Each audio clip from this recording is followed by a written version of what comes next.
বন্ধুরা, voice of Bithi channel থেকে আমি মিষ্টি মনি। নিত্য নতুন রোমান্টিক ভালোবাসার গল্প পেতে আমাদের চ্যানেলটি সাবস্ক্রাইব করে পাশে থাকা বেল আইকনটি বাজিয়ে দেবেন। লাইক এবং কমেন্ট শেয়ার করতে ভুলবেন না। ধন্যবাদ। তোহা সানকে দাঁড় করিয়ে জড়িয়ে ধরলো। এমন করে বলবেন না, আমিও তো আপনাকে অনেক ভালোবাসি। আপনি প্লিজ আমাকে ছেড়ে যাবেন না। সানের হাতের বাঁধন দৃঢ় হয়। সে তোহাকে জড়িয়ে ধরে বলে, প্রমিস করছি আমি আর কখনো তোমাকে ছেড়ে যাব না। সকালবেলায় সান তোহাকে নিয়ে তার আপুর বাড়িতে যায়, কিন্তু সানের বোন তাসফিয়া তাদের ঢুকতে দেয় না। তার উপর আরো অনেকটা খারাপ কথা শুনিয়ে দেয়। তুই যা করেছিস নিজের ইচ্ছায়, তো এখন গিয়ে বউ পেলে দেখা। তাসফিয়ার কথা শুনে আশ্চর্য হয় সান। সেও হার মানতে রাজি নয়। সেও তাসফিয়ার মুখের ওপর বলে দেয়, ঠিক আছে, তুমি দেখে নিও, বউ পালবো আর ভালো করবো। আমি তোমাকে এতদিনেও চিনতে পারলাম না আপু। যাই হোক, তোমরা ভালোই থেকো, যাচ্ছি আমরা। তাসফিয়া তাচ্ছিল্য করেই বলে, যা যা, তোর বউ তুই পাল, যা ইচ্ছে কর, আপদ বিদায় হোক। সান তোহার হাত শক্ত করে তাসফিয়ার বাড়ি থেকে বেরিয়ে গেল। কি করবে কিছুই জানা নেই তার। তবে সে একটা জিনিস ভালো করে ঠিক করে নেয়, যাই হোক আর কখনো কার উপর বসে খাবে না। তোহাকে নিয়ে রাস্তায় নেমে পড়ে সান। ছোট্ট একটা বাড়ি ভাড়া করে নেয় সান। 2টো রুম, একটা বসার ঘর এবং আরেকটি শোয়ার ঘর।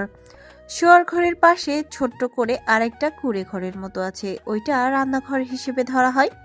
মাসে 4,500 টাকা। বাড়িটা পাওয়াতে বেশ স্বস্তি বোধ করে সান। প্রায় ঘন্টাখানেক হয়েছে বন্ধুদের কারোর সাথে কথা হয়নি সানের, তাই ভাবলো খাওয়া দাওয়া শেষে সবার সাথে কথা বলে নেবে। আজ বাসায় রান্না হবে না, সবেমাত্র মেয়েটা এসেছে, এখনই সব করতে দিতে চায় না সান। আর এমনিতেও রান্না করার মতো কোনো জিনিসপত্র নেই তাদের। সান তোহা রেখে বাইরে থেকে খাবার নিয়ে আসে। খাওয়া দাওয়া শেষে গ্রুপে কল করে সবাই জয়েন হয়। তারিফ বিরক্ত নিয়ে বলে উঠল, কি রে ভাই, সকাল সকাল ওভাবে বেরিয়ে গেলি?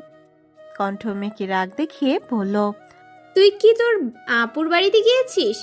সান ফুস করে শ্বাস টেনে সবকিছু বলল। সবাই সব শুনে ভীষণ মর্মাহত হয়। একটা কথায় ভাবতে থাকে, কেউ কি করে নিজের আপন ভাইয়ের সাথে এমন করতে পারে। তোরা প্লিজ রাগ করিস না, আমি ঠিক আছি। সোহা বলে, আচ্ছা ঠিক আছে। তোহা কোথায়? সান পাশ থেকে তোহার দিকে তাকিয়ে বলল। ওই তো আমার পাশে বসে আছে। কণ্ঠ বলে ওঠে, তুই আমাদের ঠিকানা দে বাড়ির, বিকেলে আসছি। সান বিব্রত বোধ করে, কি করে ওদের এই বাসায় আনবে। ঘরে একটা খাট পর্যন্ত নেই, তাহলে কি করে ওদের নিয়ে আসবে। সান কথা ঘোরানোর চেষ্টা করে বলে, আরে স্যার, তো তোরা এসে কি করবি? তারিফ ধমকের স্বরেই বলল, চুপ কর শালা, বেশি কথা কয়, চুপচাপ ঠিকানা দে। সান সূক্ষ্ম শ্বাস ফেলে ওদের ঠিকানা দিয়ে দেয়। রুমের এক কোণে দাঁড়িয়ে আছে অরিন, ভয়ে তার হাত পা কাঁপছে। আনিকা আহমেদ সুচালো দৃষ্টিতে তাকিয়ে আছে অরিনের দিকে। এসো এদিকে। বেশ ঝাঁঝালো কণ্ঠে অরিনকে কাছে ডাকলো আনিকা আহমেদ। অরিন ধীর পায়ে এগিয়ে যায়। আনিকা আহমেদ চোখের ইশারায় পাশে বসতে বলে অরিনকে। সেও বাধ্য মেয়ের মতো বসে পড়ল। তৎক্ষণাৎ আনিকা আহমেদ ওয়ারড্রব থেকে একটা লাল রঙের শাড়ি আর ম্যাচিং করা ব্লাউজ নিয়ে আসে, সাথে একটি বক্স। এই নাও, অনুষ্ঠানে এগুলো পরবে। অরিন খুশিতে গদগদ হয়ে আনিকা আহমেদকে জড়িয়ে ধরে। থ্যাংক ইউ মা। আনিকা আহমেদ ভ্রু কুচকালো, তাতে অরিন সরে যায়। যাও যাও নিজের ঘরে। অরিন ছুটে তোফায়েলের ঘরে চলে গেল। উৎসাহ নিয়ে তোফায়েলকে শাড়ি আর বাকি জিনিসগুলো দেখায়। দেখুন দেখুন, এগুলো শাশুড়ি মা দিলেন। ইস, এগুলো আমাকে দিয়েছে ভাবতে আনন্দ লাগছে আমার। অরিনের খুশি দেখে ভেতরে ভেতরে স্বস্তি পায় তোফায়েল। ওর হাত থেকে জিনিসগুলো নিয়ে বিছানার উপর রেখে দরজা বন্ধ করে দেয়। অরিন বোকা বোকা ভাবে জিজ্ঞেস করে, কি হলো, দরজা কেন বন্ধ করছেন? তোফায়েল ফট করে অরিনের কাছে এসে ওকে কোলে তুলে নেয়। ক্যাবিনেটের উপর বসিয়ে দেয় তাকে। খুবই নিকটে এসে দাঁড়ালো তোফায়েল। ক্ষণিকের জন্য থমকে যায় অরিন। শ্বাস প্রশ্বাস ভারী হয়ে আসছে তার। প্রেম প্রেম পাচ্ছে, চলো একটা খেলা করি। অরিন বেশ লজ্জা পায়। তোফায়েলের বুকে আলতো করে ধাক্কা দেয় সে। সরিয়ে দেওয়ার বৃথা চেষ্টা করে। তোফায়েল তার বলিষ্ঠ হাতে অরিনের কোমর চেপে ধরে মৃদু স্বরে চেঁচিয়ে উঠে, অরিন! উফ!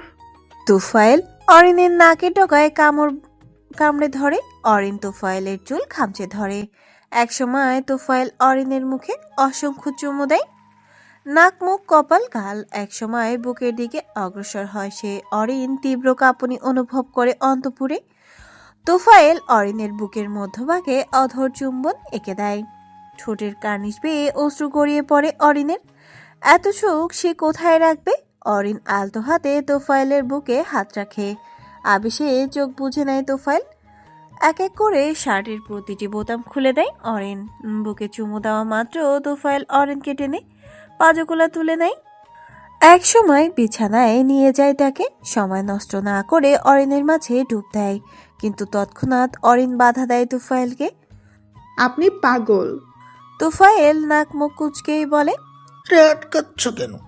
অরিন তোফায়েলের কপালে চুমু দিয়েই বলল, দিন, বাড়িতে সবাই জেগে আছে, আসা যাওয়া হচ্ছে। আপনি কি ভুলে গেছেন? এভাবে আমরা দরজা বন্ধ করে রেখেছি। কি ভাববে সবাই? তোফায়েল নিজের চুল খামচে ধরেছে। বিরক্ত লাগছে তার প্রচন্ড রকম। অরিনকে বুকে নিয়ে কিয়ৎক্ষণ শুয়ে রইল সে। রুমে এসে দরজার কাছে হেলান দিয়ে দাঁড়ালো কণ্ঠ। তুর্য খালি গায়ে পুশ আপ করছে। কণ্ঠ মুচকি হেসে বলল, আমি আসবো। তুর্য চোখের ইশারায় কাছে ডাকে। কণ্ঠ তুর্যের কাছে গিয়ে ফট করে ওর পিঠের উপর বসে পড়ল। তুর্য কণ্ঠকে উপরে বসিয়েই পুশ আপ করতে লাগলো। কণ্ঠ অস্ফুট স্বরেই বলল, আমি আপনার সম্পর্কে একটা সিক্রেট কথা জানতে পেরেছি স্যার। তুর্য থেমে গেল। কণ্ঠকে নামতে বলল পিঠ থেকে। কণ্ঠ নেমে ফ্লোরে বসে পড়ল। ওর ঠিক পাশেই তুর্য বসলো। কণ্ঠ সাইডের চেয়ার থেকে টাওয়াল নিয়ে তুর্যের হাতে দেয়। তুর্য মুখ মুছে নিজেকে ধাতস্থ করে জিজ্ঞাসা করলো, কি সিক্রেট জানতে পারলেন ম্যাডাম, যেটা আমি জানি না? কণ্ঠ মুখে মুচকি হাসি ঝুলিয়ে বলে, জানেন, বিয়ের আগে একটা লোক আমাকে ফোন করে ভালোবাসি বলতো। কথাটা শুনে চমকে ওঠে তুর্য। কেমন জানি লাগছে তার। এলোমেলো দৃষ্টি ফেলছে আশেপাশে। কণ্ঠ ফট করে তুর্যের পায়ের ওপর মাথা রেখে ফ্লোরে শুয়ে পড়ে। ওদিকে তাকিয়ে বলল, আপনি আমাকে অনেক ভালোবাসেন তাই না? সামনাসামনি বলতে পারেননি, তাই অচেনা নাম্বার থেকে কল করেছিলেন। তুর্য খানিকটা ঝুঁকে কণ্ঠের কপালে চুমু দেয়। ফুস করে শ্বাস টেনেই বলে, একটু বেশি ভালোবাসি। আর অচেনা নাম্বার থেকে কল করার বিষয়টি হলো দুষ্টুমি। যতই হোক, আমি ওর প্রফেসর। কণ্ঠ খিলখিলিয়ে হেসে উঠল। এখন আমার কিছু চাই। আচ্ছা, বলো কি চাই? কণ্ঠ উঠে বসলো, পেটে হাত দিয়ে বলল, আমার পেটটা কেমন জানি খালি খালি লাগছে। তুর্য ফট করে বলে উঠল, তুমি কিছু তো খাওনি, তাই এমন লাগছে। চলো কিছু খেয়ে নাও। তুর্য উঠে দাঁড়ালো। কণ্ঠ উঠে যায়, গাল ফুলিয়ে বলে, আরে এই খালি সেই খালি নয় রে বাবা, আমি তো অন্য কিছু বলছিলাম। ভ্রুকুচকে তুর্য। বুঝলাম না। কণ্ঠ তুর্যের কানের কাছে মুখ নিয়ে ফিস ফিস করে বলে ওঠে, আমারও নীলাপুর মতো একটা ছোট্ট কিছু পেটে চাই। তুর্য কণ্ঠকে পেছন থেকে জড়িয়ে ধরে। সামনে পরীক্ষা, প্রস্তুতি নাও। এসব চিন্তা ঝেড়ে ফেলো। না না, চাই চাই চাই। পড়াশোনা শেষ করো। তুর্য এক প্রকার কণ্ঠকে পাত্তা না দিয়ে এই রুম থেকে বেরিয়ে গেল। তাতে প্রচন্ড রাগ হয় কণ্ঠের। দুপুর 3টার দিকে বাড়ি থেকে বের হয় কণ্ঠ। যাওয়ার সময় তুর্যকে বলে যায় সে সানের বাড়িতে যাচ্ছে। বাধা দেয়নি তুর্য। সোহা, তারিফ, রিয়া, তাহিয়া এবং কণ্ঠ সবাই মিলে সানের বাড়িতে যায়। সোহা নিজের গাড়ি নিয়ে এসেছিল, তাই ওদের আসতে তেমন একটা কষ্ট হয়নি। বাড়ির দরজায় টোকা দিতেই দরজায় সে খুলে দেয় তোহা। সবাইকে দেখে অনেক খুশি হয়। সান ভেতরেই ছিল। তোহাকে দরজার কাছে দেখে সেও এগিয়ে যায়।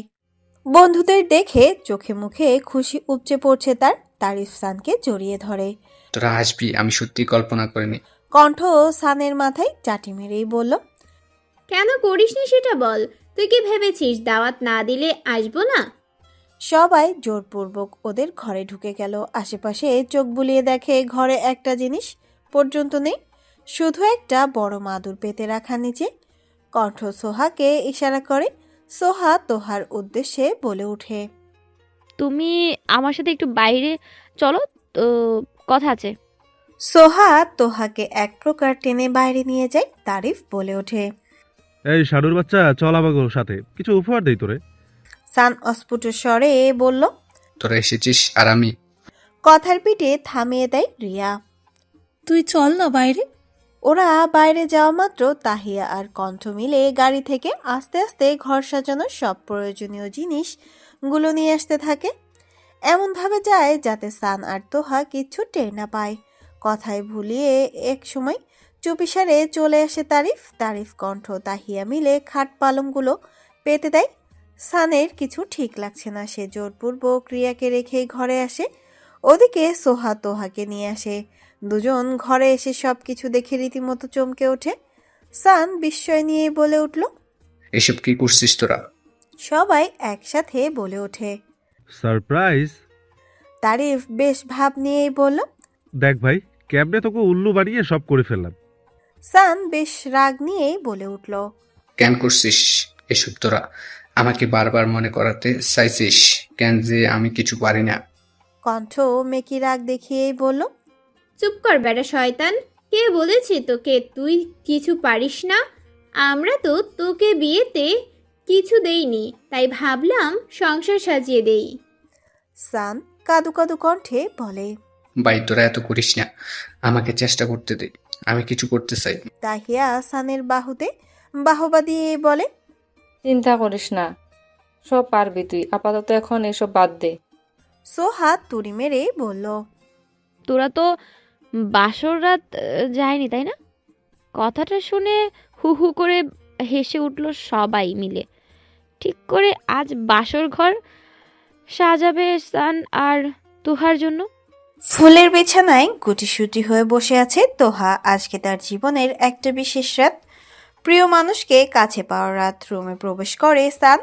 হাতে তার তোহার পছন্দের ফুল রজনীগন্ধা। এগিয়ে যায় তোহার দিকে। বিছানার এক পাশে বসলো। ঘোমটা তুলে মুখ দর্শন করে সান বিড়বিড় করে বলে উঠল। মাশাআল্লাহ। তোহা মুচকি হাসে। একটু ভয় হচ্ছে তার। ধন্যবাদ। হঠাৎ ধন্যবাদ দেওয়ার কারণ বোধগম্য হলো না তোহার। ধন্যবাদ, কিন্তু কেন? সান মুচকি হেসেই বলল। এই যে তোমাকে পুরোটা আমাকে দিয়ে দিয়েছো, আর ধন্যবাদ আমার সেই বন্ধুদের যারা আমার পাশে থাকছে সব সময়। ওরা না থাকলে আজ হয়তো অন্যের ঘরে থাকতে তুমি। কথাটা বলে দীর্ঘশ্বাস ফেলে সান। তোহা সানের হাত শক্ত করে ধরে বলে। এমন করে বলবেন না, আপনিও পারবেন। সান তোহার কপালে গাঢ় চুম্বন এঁকে দেয়। তোহাও প্রতিক্রিয়া দেখায়। সান নিজের আদুরে স্পর্শ দেয় তোহার নরম তুলতুলে শরীরে। প্রতিটি স্পর্শে কেঁপে ওঠে তোহা। তীব্র সুখানুভূতি হচ্ছে তার। দুজনে একে অপরের সাথে মিশে একাকার অবস্থা। রাত প্রায় 12টা। কণ্ঠ আর তুর্য কণ্ঠের মামার বাড়িতে আছে। অরিন আর তোফায়েলের জন্য ছোট্ট করে একটা রিসেপশনের পার্টির আয়োজন করা হয়েছে। কণ্ঠ নিজের বন্ধুদের ইনভাইট করেছিল, কিন্তু ওরা আসেনি। বরাবরই ওরা আহাদ আহমেদকে বেশ ভয় পায়। আর এমনিতেও সানের বাসর ঘরের কাজ করে সবাই ব্যস্ত। এই জন্য কণ্ঠ তেমন একটা জোর করলো না। সেও বেশ ক্লান্ত, কিন্তু তবুও যেতে হবে, কারণ আহাদ আহমেদ বলেছেন। তোমার কি খুব শরীর খারাপ করছে? ড্রাইভ করতে করতে জিজ্ঞেস করলো তুর্য। কণ্ঠ বেশ ক্লান্ত গলায় বলে ওঠে।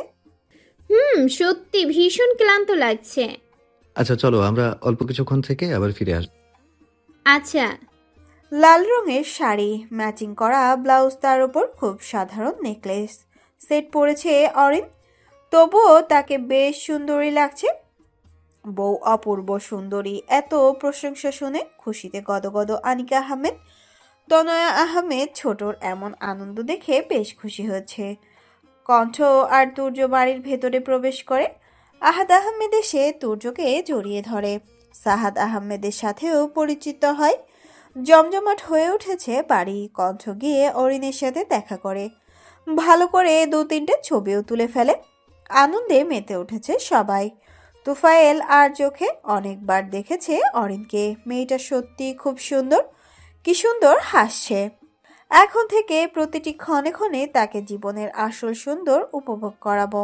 ভালোবেসে ভরিয়ে দেব। রাতের শেষ প্রহরে অরিনকে তুফাইলের ঘরে দিয়ে যায় কণ্ঠ ও রিয়া। দুজনের মিলে অরিনকে বেশ বিরক্ত করে কিয়ৎক্ষণ তুফাইলের ঘরের দরজায় এসে গলা খাকারি দিতেই কণ্ঠ ও রিয়া হু হু করে হেসে উঠল। আর দেরি করে না দুজনেই রুম থেকে বেরিয়ে গেল। অরিন আজ কোনো লজ্জায় লজ্জিত হলো না, নিচ থেকেই ঘোমটা সরিয়ে দেয়।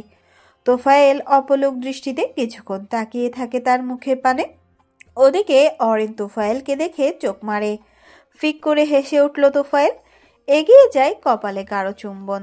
একে দেয় মাত্র অরিন তাকে ধাক্কা দিয়ে বিছানায় ফেলে দেয়। উঠে বসে উপরে, চোখে চোখ রেখে বলল, আমার আজ অনেক কিছু চাই। এই যে প্রেমিক পুরুষ, আপনি আজ সম্পূর্ণ আমার।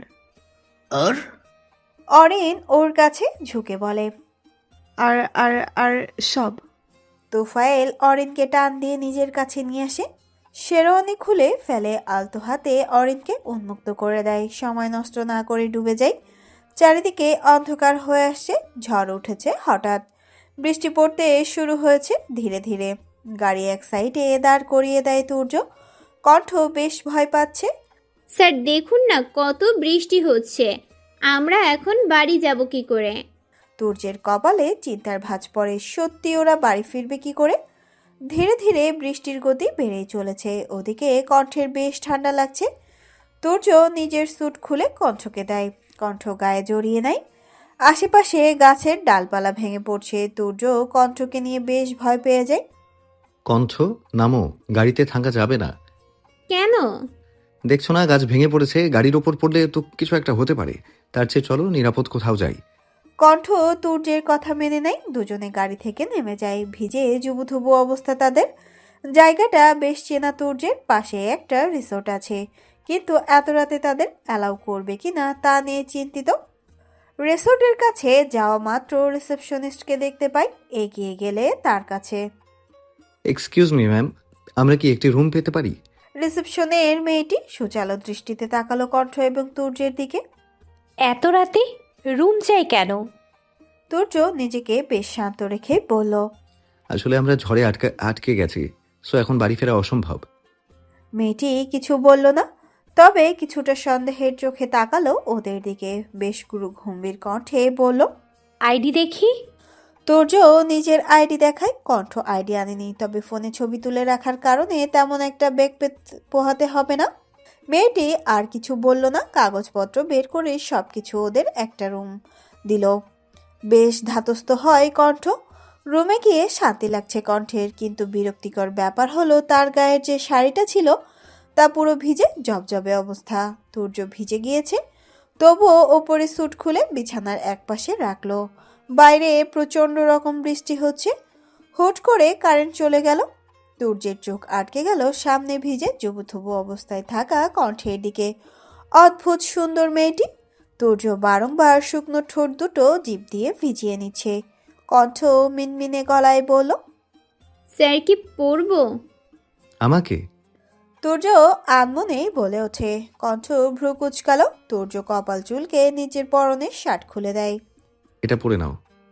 কণ্ঠ শার্ট নিয়ে ওয়াশরুমে চলে গেল। তুর্য হাত দিয়ে চুলগুলো ছেড়ে নেয়। তৎক্ষণাৎ কণ্ঠ ওয়াশরুম থেকে বেরিয়ে আসে। তুর্য হা করে তাকিয়ে আছে কণ্ঠের দিকে। সাদা রঙের শার্ট পরেছে শুধু, আর কিচ্ছু নেই। হাঁটুর ওপর পর্যন্ত প্রায় বেশ অনেকটা জায়গা দেখা যাচ্ছে। তুর্যের বুকে ড্রিম ড্রিম শব্দ বাড়ছে।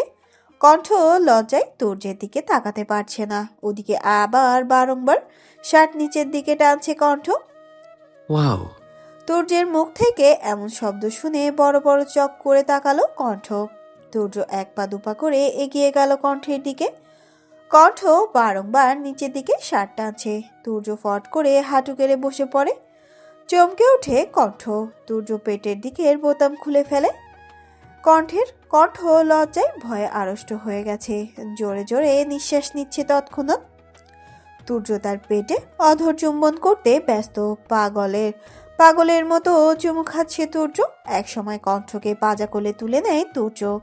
এখানে ধাতস্থ হয়নি, সে অধর চুম্বনে মগ্ন হয়ে ওঠে।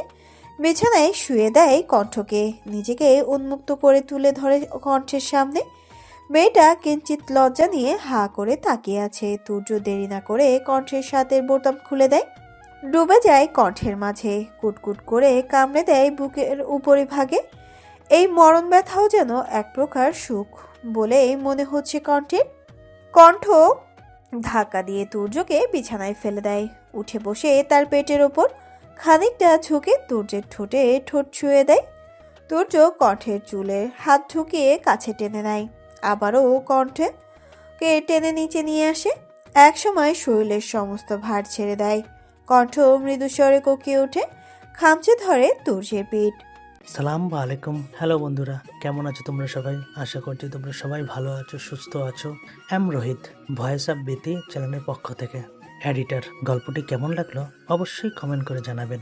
এই যে বন্ধুরা, ভয়েস অফ বিতি চ্যানেলে যদি নতুন হয়ে থাকেন তাহলে প্লিজ সাবস্ক্রাইব করে বেল আইকন বাজিয়ে রাখুন, যাতে আপনাদের পরবর্তী গল্পের নোটিফিকেশন সবার আগে আপনি পান।